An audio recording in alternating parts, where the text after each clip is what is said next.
오늘은 읽은 말씀을 가지고 하나님의 영광을 보는 예배 공동체 예배, 이런 제목으로 함께 은혜를 나누길 원합니다. 우리 개혁신앙의 근간이 되는 웨스트민스터 소요리 문답을 보면요, 첫 번째 질문이 뭐냐면 사람의 제일 되는 목적이 무엇입니까? 라는 질문이에요. 여러분 혹시 이 질문에 대한 답을 아시나요? 사람이 사는 이유가 뭔가 우리 주일학교에서 배우고 있죠. 소요리 문답에서 배우고 있는데, 이게 존재론적인 질문이에요. 굉장히 중요한 질문인데요, 내가 왜 살지? 성경은 하나님의 영광을 위해서 산다고 이야기합니다. 오늘 그 의미가 뭔지, 그 이야기가 무엇인지 오늘 본문을 통해서 좀 살펴보길 원하는데요, 이사야 43장 7절을 보면, 우리 스크린 보시면요, 이렇게 말씀하세요. 내 이름으로 불려지는 모든 자 곧 내가 무엇을 위해서요? 내 영광을 위해서 창조한 자를 오게 하라. 그가 누구예요? 저 여러분이에요. 그를 내가 지었고 그를 내가 만들었느니라. 자, 여기 보니까 하나님께서 저와 여러분을, 우리 성도들을 창조하신 목적이 뭐라고 말씀하냐면요, 내가 내 영광을 위해서라는 거예요. 우리를 통해서 하나님의 영광을 드러내기 위해서라는 것입니다. 우리의 삶을 통해서 하나님이 영광을 받으시기 위해서라는 거예요. 그것이 우리를 만드신 목적이고 우리를 부르신 목적이라고 말씀하고 있어요. 같은 이사야서 43장 21절을 보면 조금 다르게, 다른 각도에서 이렇게 말씀합니다. 이 백성은 누구를 말해요? 저와 여러분이죠. 이 백성은 내가 나를 위하여 지었나니 나를 찬송하게 하려 함이라 그랬어요. 여러분, 주님을 찬송한다는 게 뭐죠? 찬송은 하나님께 영광을 돌리는 행위잖아요. 그렇죠? 우리가 언제 찬양합니까? 하나님 경험했을 때, 은혜 받았을 때, 그렇죠? 하나님의 임재를 경험했을 때 찬양이 나오잖아요. 그렇죠? 찬양. 하나님께 영광을 돌리는 행위가 찬양인 것입니다. 여기 이 백성은, 여러분, 이 백성은 이스라엘 백성만을 말하는 것이 아니라 이게 나를 향한 말씀이라는 걸 여러분 기억하셔야 돼요. 성경을 그렇게 읽으셔야 되는 것입니다. 그러니까 나를 만드신 내 삶의 존재 이유, 그죠? 나를 부르심의 목적이 하나님께 영광이다. 여러분, 오늘 이 사실을 우리 가슴속에 잘 새기시는 오늘 예배가 되기를 소망합니다. 자, 뿐만 아니라, 자, 하나님께서 우리를 만드신 이유뿐만 아니라 우리를 구원하신 목적 또한 하나님의 영광이라고 말씀하세요. 그동안 우리가 이제 에베소서를 쭉 강해를 해왔는데요, 에베소서를 보면 바울이 이제 1장을 시작하면서 이제 하나님의 구원 경륜을 설명하는데요, 거기서 이렇게 말해요. 하나님이 우리를 예정하시고 만세 창세전에 우리를 택하시고 때가 돼서 당신의 아들을 보내셔서 우리를 구원해 내신 그 이유, 목적이 무엇인가? 1장 11절에서 이렇게 말합니다. 1장 11절에 보니까 이렇게 말해요. 모든 일을 그의 뜻의 결정대로 일하시는 이의 계획을 따라 우리가 예정을 입어 그 안에서 기업이 되었으니 그랬어요. 우리가 하나님의 권속, 기업이 되었다는 것입니다. 자, 그러면서 하나님이 우리를 예정해서 택하시고 부르신 이유를 말씀하세요. 그 다음 절에 보니까 이는 그랬죠. 이는 이유를 설명하는 것이죠. 이는 우리가 그리스도 안에서 전부터 바라던 그의 무엇이 되게 하려 하심이라? 영광의 찬송이 되게 하려 하심이라 그랬어요. 그러니까 한마디로 하나님의 영광을 위해서라는 거예요. 하나님의 영광. 여러분, 저와 여러분이 아무런 존재가 아닙니다. 아까 집사님 자존감이 높아지셨다고 그러셨는데 여러분, 하나님이 나를 어떻게 지으셨는가를 아셔야 돼요. 여러분, 저와 여러분은 하나님의 형상으로 지어졌습니다. 그죠? 하나님이 우리를 통해서 영광 받으시기를 원하신다라는 거예요. 그죠? 여러분, 하나님의 영광이 하나님의 피조물 된, 또 그리스도의 십자가의 은혜로 구원받은 저와 여러분 성도들이 사는 이유고 궁극적인 삶의 목적인 줄로 믿으시기 바랍니다. 여러분, 하나님의 영광이에요. 내가 사는 이유 영광입니다. 영광. 그래서 고린도전서 10장 31절을 보니까 사도 바울이 이렇게 말해요. 그런즉 너희가 먹든지 마시든지 무엇을 하든지 다 어떻게 살라고요? 하나님의 영광을 위해서 살라는 거예요. 여러분이 왜 아침부터 열심히 일하세요? 여러분, 그 목적이 하나님의 영광이 되셔야 될 줄로 믿으시기 바랍니다. 여러분이 일하는 거, 직장일, 사업체 전부 다예요. 다. 그죠? 다 합니다. 다. 여기 보니까 먹는 것과 먹든지 마시든지 그랬잖아요. 여러분, 먹는 것과 마시는 거는 우리 삶의 가장 기본적인 거잖아요. 그것부터 하나님의 영광을 위해서 한다면 다른 일은 말할 것도 없는 거죠. 여러분, 가정을 세우는 것, 자녀를 키우는 것 다 하나님의 영광을 위해서 하시기 바랍니다. 여러분, 자녀들 하나님의 영광을 위해서 여러분에게 맡겨주신 거예요. 여러분, 돈 버는 거 전부 다 하나님의 영광을 위해서. 왜요? 그것이 우리가 존재하는 이유이기 때문에요. 존재하는 이유이기 때문이에요. 여러분, 우리가 존재하는 이유가 우리 개개인의 존재 목적이 하나님의 영광인 것처럼 교회 목적도 마찬가지입니다. 교회는 뭐죠? 교회는 건물이 아니고 예수 믿는 무리들의 모임 공동체잖아요. 우리 개개인이 하나님의 영광을 위해 서 있다면 그들의 모임인 교회는 말할 것도 없는 것이죠. 그러므로 교회에서 하는 모든 일은요, 그 목적이 하나님의 영광인 것입니다. 친교도 하나님의 영광인 것이고요, 봉사도 하나님의 영광인 것이고요, 그죠? 모든 것이 하나님의 영광이에요, 영광. 자, 그러면 교회의 목적, 우리 인생의 목적이 영광인데, 자, 그러면 어떻게 우리가 하나님께 영광을 돌릴 수 있을까요? 말씀드린 것처럼 교회에서 하는 모든 일들은 하나님께 영광이 돼야 되고요. 우리가 사는 어떤 행사를 하든 항상 잊지 말아야 될 게 하나님의 영광이에요. 영광. 그죠? 그걸 위해서 모든 것들이 조정돼야 되는 것입니다. 내가 하는 일이 지금 하나님의 영광을 위한 것인가? 혹시 내 영광을 위한 거 아닌가? 우리는 잠깐 하나님을 놓치면 그렇게 가요. 내 영광, 내 유익, 내 탐심, 그게 올라올 때가 있다고요. 그죠? 여러분, 교회는요, 꼭 기억하셔야 돼요. 교회 주인은, 교회 머리는 예수님이십니다. 사람이 아니에요. 목사의 교회가 아니고 장로의 교회가 아니고 우리들의 교회도 아니에요. 예수님의 교회입니다. 주님의 교회입니다. 교회는 그래서 사람이 영광 받는 곳 아니에요. 사람이 드러나는 곳 아니고 오직 주님만이 높임을 받으시고 주님만이 영광을 받으시는 곳. 그죠? 이 존재 목적이 그러니까 그런 교회가 진짜 교회인 줄로 믿습니다. 그래서 오늘 우리가 이거 생각하셔야 돼요. 여러분, 하나님의 영광을 위해서 사십니까? 여러분, 재직회도 어떤 교회는 재직회 때 뭐 싸우는 교회들도 있잖아요. 그죠? 하나님의 영광이에요, 그게. 그거 생각하셔야 돼요, 여러분. 내가 혈기 내고 그러기 이전에, 내 본성이 올라오기 이전에 하나님의 영광의 영광, 그 영광 아래서 내 모든 것들이 조정돼야 되는 거예요. 조정돼야 돼요. 그걸 잊어버리시면 안 돼요. 자, 이렇게 교회는 모든 일을 다 하나님의 영광을 위해서 하는 곳이어야 하지만 그 중에서도 최우선적, 자, 하나님의 영광을 위해서 특별히 우리가 해야 되는 일이 있어요. 그게 뭘까요? 그게 예배인 것입니다. 예배. 그죠? 예배의 목적은 하나님의 영광이에요, 영광. 여러분, 이 시간 여러분 오늘 주일 예배 드리러 나오셨는데 한번 생각해 보세요. 여러분, 왜 예배 드리러 오셨습니까? 하나님 영광입니까? 아니, 이거 우리 놓치기 쉬워요. 많은 경우 여러분 왜 예배 드리러 나오시죠? 은혜 받으려고. 어떤 분은 누구 만나려고 오시는 분도 있더라고요. 여러분, 그건 예배의 목적이 아닌 거예요. 여러분, 물론 예배를 통해서 우리가 은혜를 받지요. 그러나 그것은 하나님께서 우리에게 주시는 선물이고 그것이 예배의 목적일 수는 없다라는 거예요. 예배의 목적은 하나님께 영광인 줄로 믿으시기 바랍니다. 그죠? 자, 그래서 오늘 우리가 읽은 본문이죠. 시편 29편 2절을 다시 보시면요, 이렇게 말씀하고 있어요. 누구에게? 여호와께. 무엇을 돌리며? 그의 이름에 합당한 영광을 돌리며.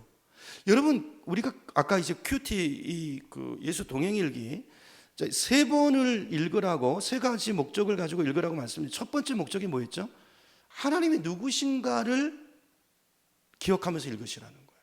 성경 말씀은 계시거든요. 그죠? 성경 말씀은 첫째로 하나님이 누구신가를 우리에게 보여주시는 거예요. 하나님이, 우리가 예배하는 하나님이 누구신가. 여러분, 10년, 20년 교회 다니시면서도 하나님이 누구신지 모르는 분들이 많아요. 오해하시는 분들이 많아요.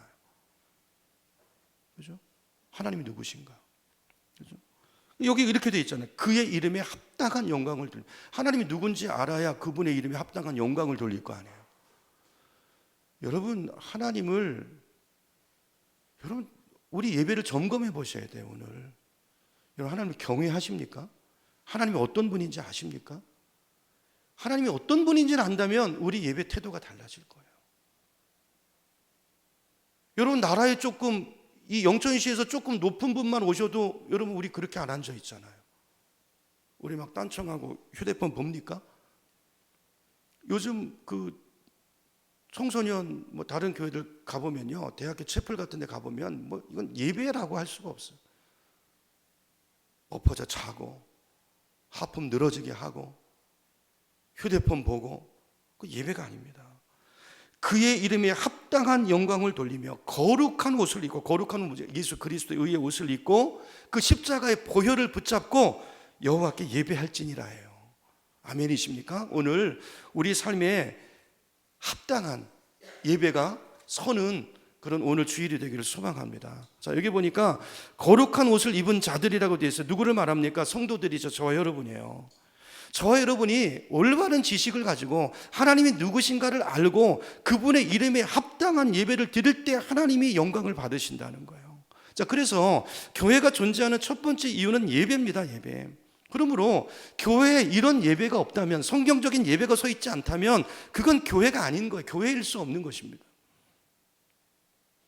성도의 삶에 예배가, 바른 예배가 드려지지 않는다면, 성도가 예배자가 아니라면 그는 죄송하지만 성도일 수 없는 거예요. 여러분 예배자이십니까? 예배자이십니까? 내가 그렇게 주장할지 모르지만 여러분 성경적인 예배자이십니까? 여러분 창세기 4장에 보면 가인도 예배를 드렸고 아벨도 예배를 드렸어요. 형제가. 근데 하나님이 가인과 그의 예배는 받지 않으십니다. 아벨과 그의 예배를 받으세요. 오늘 우리의 예배는 하나님이 받으시는 예배여야 되죠. 그죠? 여러분 예배는 교회와 성도의 사명임과 동시에 특권인 것입니다. 왜 특권일까요? 예배를 통해서 우리는 하나님의 은혜를 경험하기 때문이에요. 여러분 은혜 없이 살 수 있나요? 여러분 우리가 사는 것, 숨 쉬는 것조차 하나님의 은혜입니다. 은혜. 이 고백이 있는 분은 예배가 달라요. 이런 어떤 깨달음이나 각성이 없으면 예배가 예배되지 않습니다. 여러분 예배가 왜 특권입니까? 예배를 통해서 우리는 그 예배 시간에 하나님의 임재를 누리기 때문에, 우리 시작송에 전부 그 내용이잖아요. 하나님의 임재가 있는 예배. 여러분 하나님의 임재가 어떤 것인지 아세요? 하나님의 임재, 대통령의 임재, 하나님의 임재가 있는 것입니다. 예배를 통해서 우리는 하나님과 교제하는 것이고요, 하나님의 음성을 듣는 것입니다. 그렇기 때문에 예배는 교회의 의무인 동시에 그것이 오늘 우리에게 특권이고 우리에게 복이 되는 것입니다. 여러분 예배 시간에 복을 받는 거예요. 그러므로 여러분 예배를 소중히 여기셔야 되고요, 예배가 우리 신앙생활의 본질이고 기초라는 사실을 잊으시면 안 되고요, 예배가 바로 서야 우리 인생이 바로 서는 것입니다. 예배가 잘못되어 있고 어떤 직분을 받고 어떤 일을 하는 것, 그거 아무 의미 없어요. 그죠? 예배입니다. 예배. 먼저 예배자가 되시길 축복합니다. 자, 예배가 이렇게 중요한 것인데, 자, 그러면 오늘 나의 예배는 어떤 예배인가? 여러분 예배를 어떻게 드리고 계십니까? 여러분 다른 사람 보지 말고 이 시간 내 예배를 점검해 보세요. 나도 모르는 사이에 예배가 무너져 있을 수 있어요. 나도 모르는 사이에, 여러분 그 선지서 보면 이사야 같은 데 보면 하나님 그러시잖아요. 예배당 문을 차라리 누가 닫아버렸으면 좋겠다 그랬어요. 내가 이런 예배 보기도 싫다고 얘기하세요. 이런 재물 쳐다보기도 싫다고 얘기하십니다. 혹시 우리 예배가 그런 예배가 아닌가? 우리 2주 전부터 계속 같은 맥락으로 이야기를 하는 거예요. 열매 없는 무화과 나무부터 시작해서. 그죠? 여러분 내 예배를 점검해 보세요. 내 예배 자세, 태도, 내가 초심을 잃어버리지 않았는지. 여러분 예배라고 다 똑같은 예배가 아니고 하나님이 받으시는 예배가 있고 받지 않으시는, 내치시는 예배가 있어요.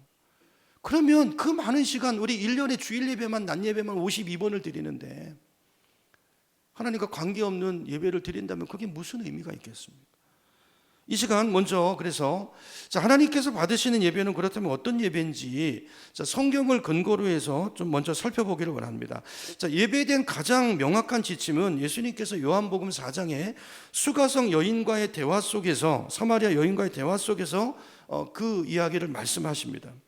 예수님이 사마리아 여인을 만나려고 찾아가시죠. 그래서 우물가로 찾아가십니다. 거기서 여인을 만나는데요, 그때 예수님이 여인에게 말씀하십니다. 내가 너에게 영원히 목마르지 않을 생수를 너에게 줄 것이다.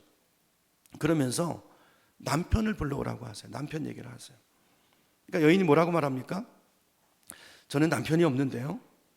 예수님이 맞도다 그러시죠. 이 여인이 남편이 전에 5이나 있었는데 지금 6번째 살고 있는 남자는 남편이 아니에요. 예수님의 질문 속에서 자신의 죄가 드러난 것입니다. 자, 그러자 그 여인이 화제를 돌려요. 그러면서 자기가 평소 가지고 있었던 신앙적인 질문을 주님께 던지는데요, 그 질문이 예배에 대한 질문이었어요. 그죠? 그 말씀이 요한복음 4장 20절에 나오는데요. 우리 스크린 한번 보겠습니다. 여인이 이렇게 질문합니다. 우리 조상들은 이 산에서 예배하였는데 당신들의 말은 예배할 곳이 예루살렘에 있다 하더이다 그랬어요. 자, 여기 사마리아 여인이 말하는 이 산은 그리심산을 말하죠. 사마리아 사람들은 거기서 예배를 드렸거든요. 그리고 유대인들은 어디서 예배 드렸습니까? 예루살렘 성전에서, 예루살렘 산 성전에서 예배를 드렸단 말이에요. 여인의 질문은 그 둘 중에서, 제가 전에 성막과 성전에 대한 말씀을 드렸잖아요. 전에는 정해진 장소에서 예배를 드려야 됐단 말이에요. 자, 그러면 이 여인의 질문은 이거예요. 이 둘 중에서 그리심산에서 드리는 예배, 이 장소와 예루살렘 성전과 어디서 드리는 예배가 온전한 예배입니까? 하나님은 어떤 예배를 받으십니까? 그게 이 여인의 질문이었습니다. 그러니까 그 질문에 대한 대답을 예수님이 주시는데요. 그게 21절이에요. 21절 스크린 보시면 이렇게 말씀합니다. 여자여, 이 말을 믿으라. 이 산에서도 말고, 이 산은 어디라고요? 너희가 예배하는 그리심산도 아니고 예루살렘 성전도 아니다. 너희가 아버지께 예배할 때가 이르리라. 자, 예수님의 말씀이 뭐죠? 장소가 중요하지 않다는 거예요. 구약 때는 장소가 중요했어요. 성막에서 드려야 됐어요. 예루살렘 성전에 모여야 했어요. 근데 지금은 장소가 중요한 거 아니라는 것입니다. 그러면서 하나님께서 받으시는 예배가 어떤 예배인가를 주님께서 말씀하시는데요. 23절입니다. 23절에 이렇게 말하세요. 아버지께 참되게 예배하는 자들은 무엇으로 해요? 영과 진리로, 장소가 아니에요. 영과 진리로 예배할 때가 오나니 곧 이때라 그랬습니다. 이때. 여러분, 여기 이때라는 말이 중요한 말씀이에요. 이때가 언제죠? 예수님께서 오셨잖아요. 예수님께서 오셔서 뭐 하실 거죠? 십자가 죽으실 거예요. 대속의 죽음을 죽으실 거예요. 그리고 3일 만에 살아나실 거예요. 부활 승천하실 거예요. 그게 끝이 아니죠. 그죠? 십자가 죽음이 끝이 아니고 살아나시고, 부활이 끝이 아니죠. 다시 승천하시고, 그게 끝이 아니죠. 우리에게 성령을 보내세요. 그리고 우리 몸을 성전 삼고, 그죠? 우리 몸을 성전 삼고 우리 안에 임재하시는 것입니다. 그죠? 이게 임마누엘이죠. 그죠? 자, 그러면서 이렇게 말씀하시는 거예요. 이때는 바로 그때인 것입니다. 예수님께서 그 모든 구속의 역사를 다 이루신 때, 다시 말해서 구약의 예배와 이 여인의 질문, 구약의 예배와 신약의 예배는 본질적으로 다르다는 거예요. 이 두 예배는 뭘로 나눠집니까? 이때로 나눠지는 거예요. 이때 예수 그리스도의 십자가, 그죠? 구속의 역사로 나누어지는 것입니다. 그 이전의 예배, 구약의 예배는 어떤 예배죠? 장차 오실 예수 그리스도를 바라보면서 드렸던 예배예요. 그래서 그게 성막이잖아요. 성막. 그래서 성막에서 예배를, 성전에서 예배를 드렸던 거예요. 예수 그리스도 안에서 드리는 예배인 거예요. 이게 신약의 예배를 예표하는 것입니다. 이제 설명드리겠지만 바라보면서. 그래서 여러분, 구약에 나오는 성전, 성막, 제사, 제물 전부 누구를 가리키는 거예요? 예수 그리스도를 가리키는 거예요. 전부 다 예수님의 그림자입니다. 예수님의 예표인 것입니다. 근데 그때, 이때라 그랬죠. 이때 그들이 믿음으로 바라보면서 드렸던 그 실체이신 예수 그리스도가 오신 거예요. 오셔서 그것을 성취하신 것입니다. 그래서 신약시대 예배 때는 성막이 필요해요? 안 필요해요? 안 필요해요. 성전이 필요합니까? 안 필요합니까? 안 필요해요. 성막, 성전은 뭐죠? 하나님이 임재하시는 곳이에요. 이제는 그곳이 아니라, 건물이 아니라, 벽돌 가운데가 아니라 어디 임하세요? 내 몸을 성전 삼고 우리를 성전 삼고 우리를 성전 삼고 우리 안에 임하시는 것입니다. 그러니까 장소가 아니라는 거예요. 그리스도의 이름으로 모인 곳, 그곳이 성전이고 그곳에 하나님이 임재하신다는 것입니다. 그렇죠? 그래서 구약의 모든 제도들은 이제 필요해요? 안 필요해요? 안 필요해요. 이제 예루살렘 성전에서 거기 모일 일도 없고 꼭 거기 가야 예배가 되는 것도 아니고 제사를 드릴 필요도 없어요. 양 잡을 필요 없습니다. 곧 이때라. 굉장히 중요한 말씀이죠. 자, 그러므로 이제 신약 시대 때 하나님께서 받으시는 예배는 어떤 정해진 장소, 건물이 중요한 것이 아니라 오직 무엇으로? 중요한 것은 뭐죠? 영과 진리로 드리는 예배여야 한다는 것입니다.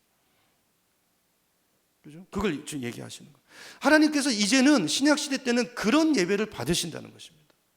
그걸 예표하는 것이 성막이었고 성전이었고 제사였어요. 그래서 거기서 예배를 드려야 됐던 것인데 지금 그게 성취되었기 때문에 그걸 이제 영과 진리로 예배한다고 이제 말씀하시는 거예요. 자, 그렇다면 영과 진리로 드리는 예배는 어떻게 드리는 것인가? 이걸 좀 명확하게 할 필요가 있는데요.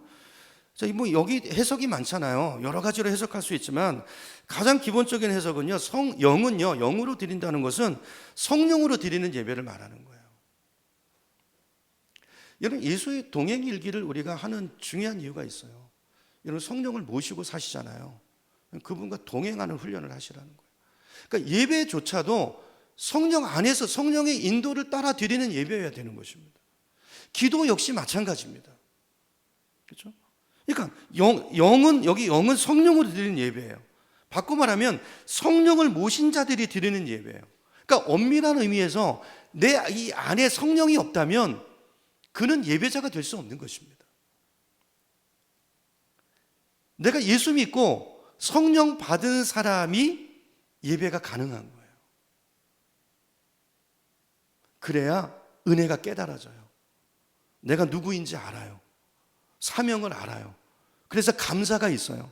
예배는요, 은혜에 대한 감사에 대한 반응인 거예요. 그런데 은혜가 없는데, 은혜가 바싹 말라 있는데 그 사람한테 예배가 되겠습니까? 안 됩니다. 왜 안 될까요?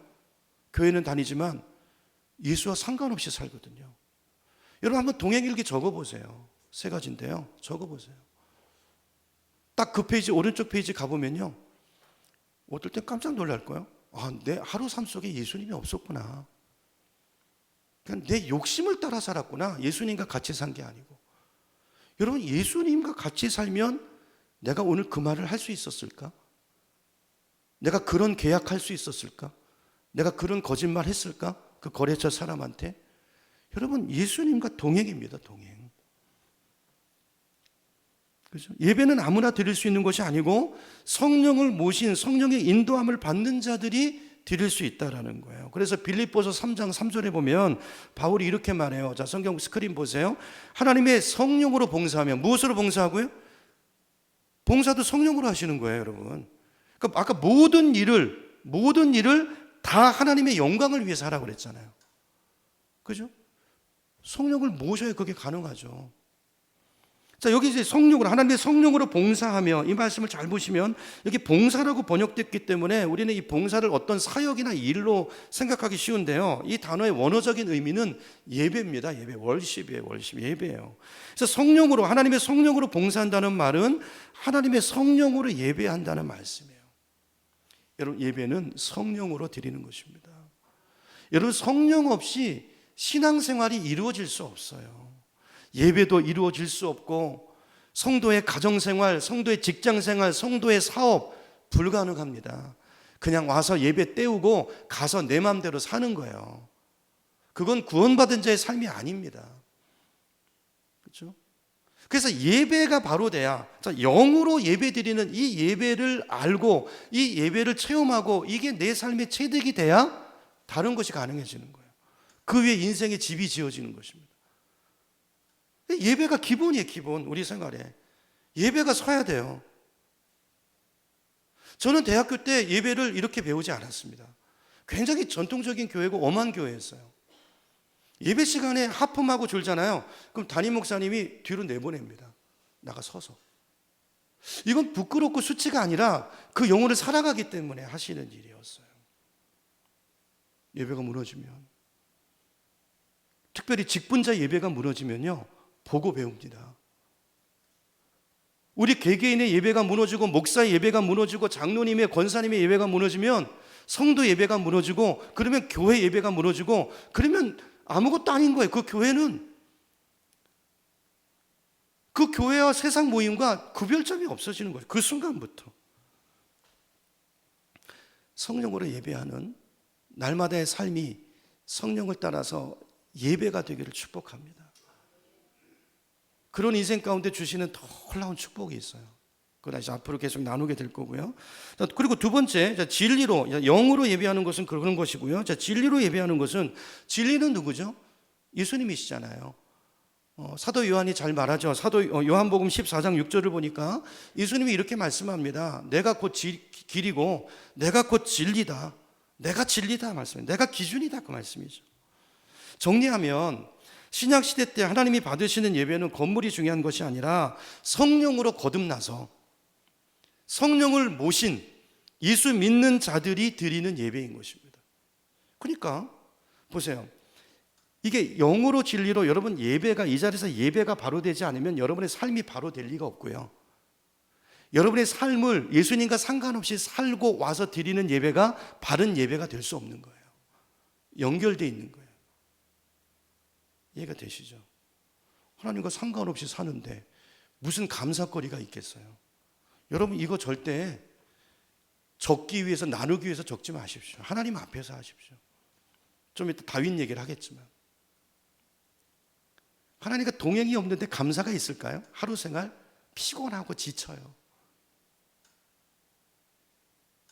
일하는 자리가 하나님의 임재의 자리가 되면 그 속에 기쁨이 일어납니다. 그 자리가 행복의 자리가 됩니다. 우리 삶이요 환경과 어떤 직업에 달려 있지 않습니다. 내 안에 예배가 살아있느냐예요. 내가 하나님의 임재 안에 있느냐예요. 내가 그리스도 안에 있느냐예요. 그 사람이 예배자인데 그 사람의 삶은 다른 거예요. 자, 그래서 하나님께서는 예배하는 자들을 찾으신대요. 너무 귀하거든요. 여러분 이게 우리가 가야 되는 목표예요. 저도 여러분도 완벽할 수는 없어요. 그래서 훈련하는 거예요. 어렵지만 여러분 이렇게 구체적으로 안 하면 이게 저도요 솔직히 어떤 날은 저는 이제 1월부터 이거를 했거든요. 어떤 날은 오른쪽 페이지 적을 게 하나도 없어요. 예수님 불러본 적이 있나요? 아니요. 물어본 적이 있나요? 아니요. 내 맘대로 했는데요. 순종한 일이 있나요? 설교밖에 안 했는데요.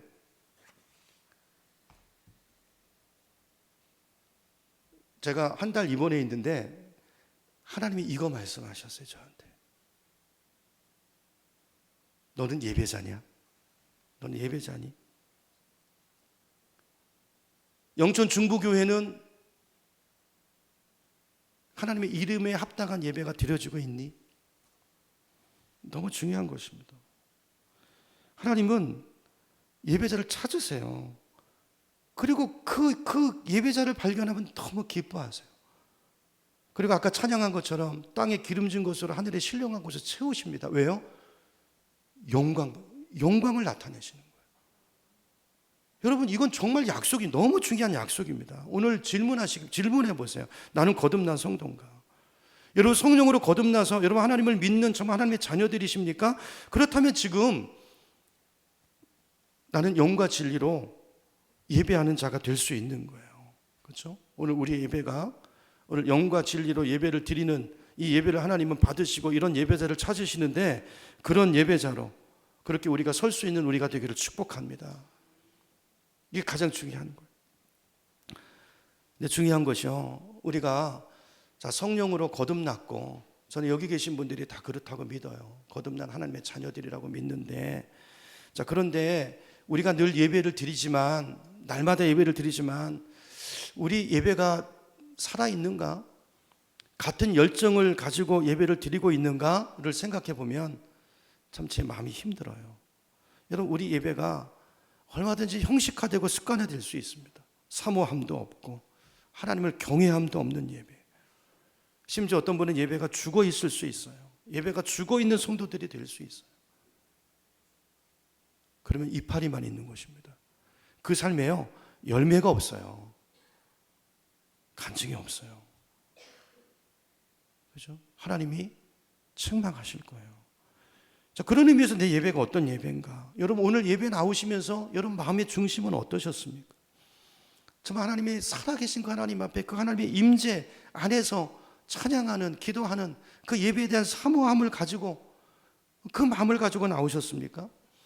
이런 열정적인 예배자, 우리가 그런 예배자가 되기를 원하는데 성경에서 그런 예배자 하면 딱 떠오르는 사람이 있죠. 다윗입니다. 다윗.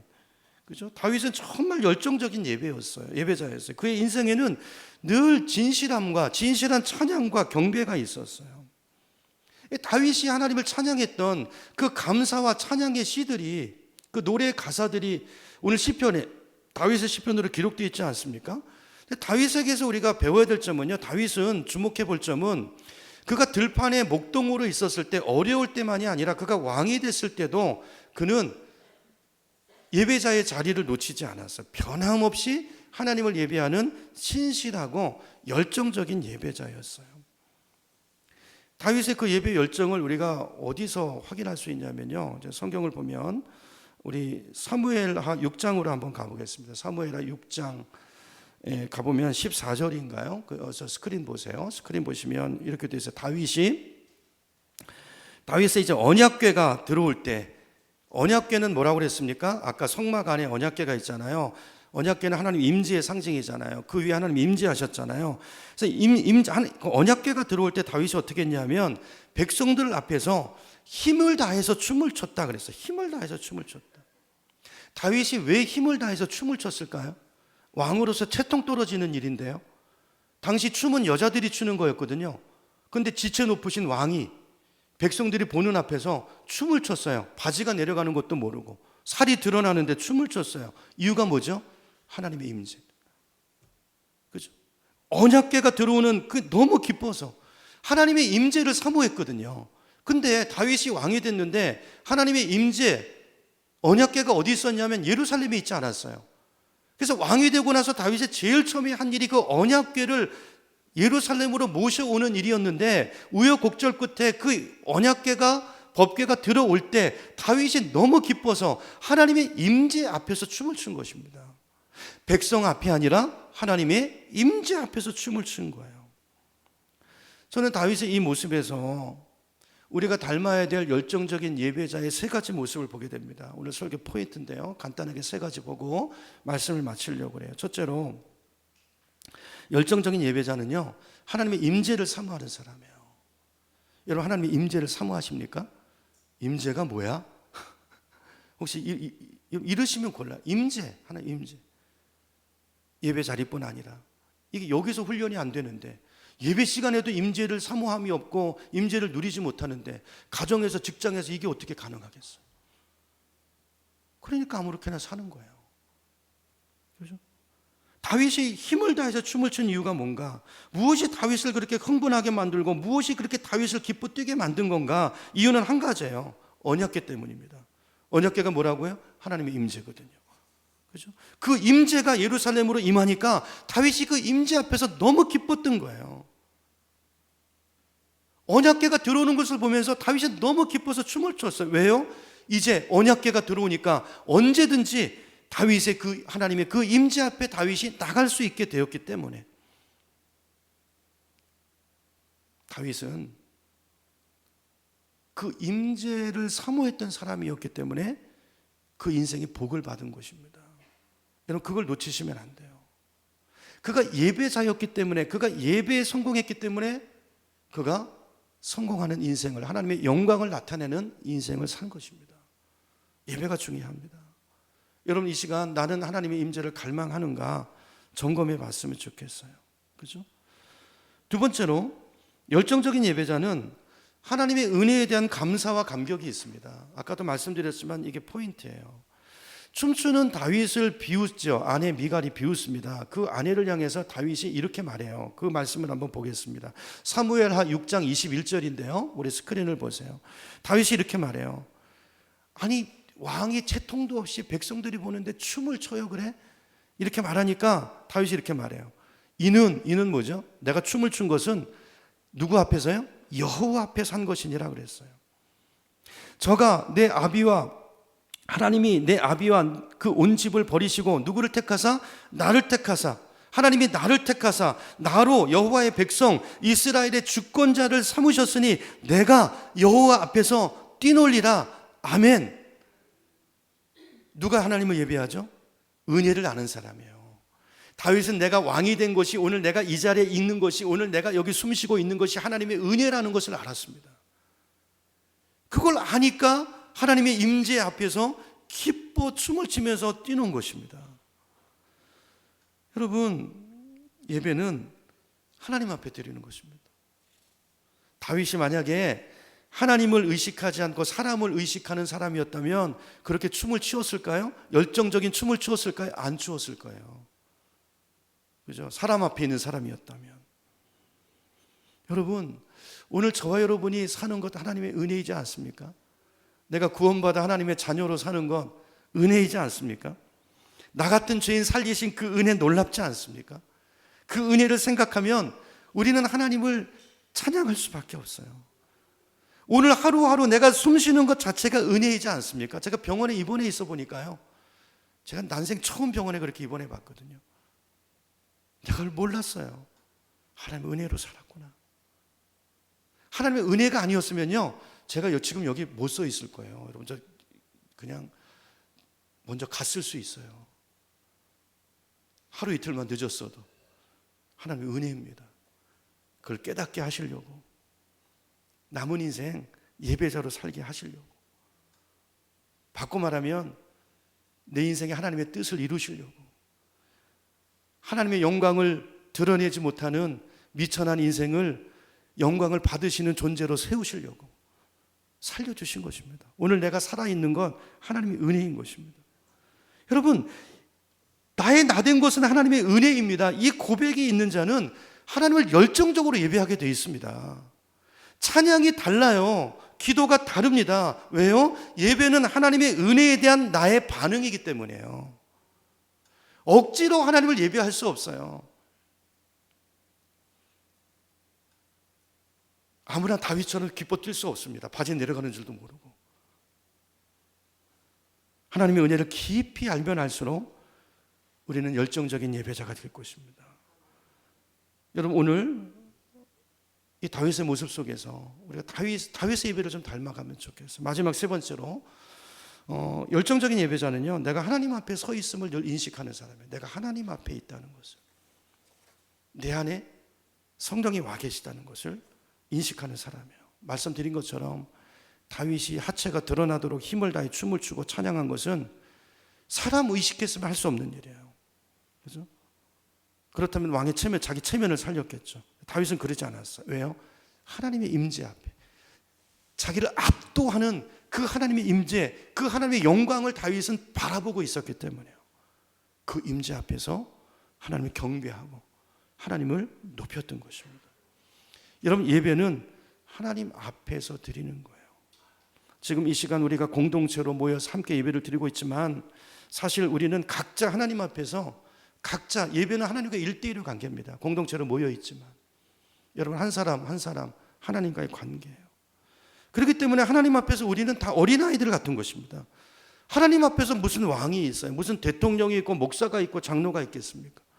하나님 앞에서 우리는 다 피조물이고, 그죠? 다 하나님의 자녀들인 거예요. 어린아이들인 거예요.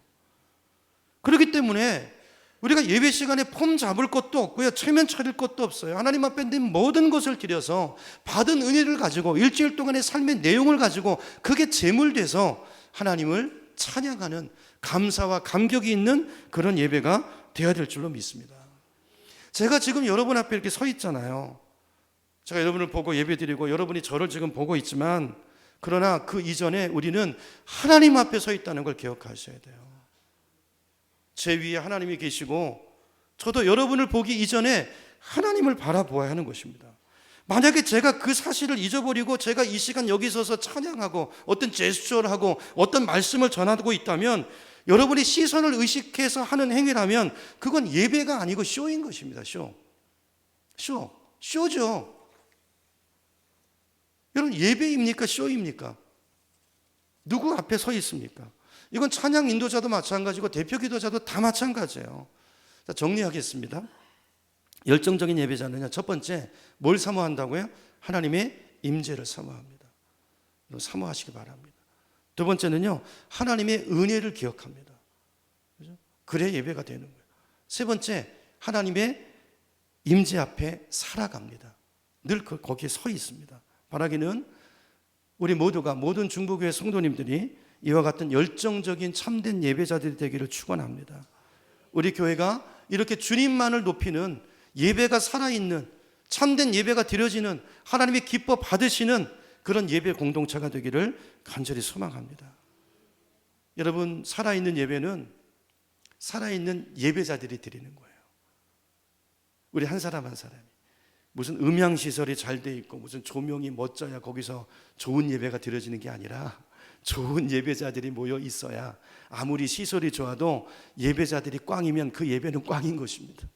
아무리 시설이, 죄송해요 이런 표현 후져도 예배자가 살아있으면 우리 한 사람 한 사람이 이 세 가지, 하나님의 임재를 사모하고 은혜를 기억하고 날마다 하나님 앞에 서 있는 그 삶의 재물을 가지고 하나님을 찬양하는 그런 예배라면 그 예배는 살아있는 예배고, 그 예배를 통해서 그 교회 성도들이 복을 받고 하나님이 이 세상 속에서 영광을 받으시는 것입니다. 오늘 그런 예배자로 우리가 이렇게 승리하시는 우리 모두가 되기를 주님의 이름으로 축원합니다.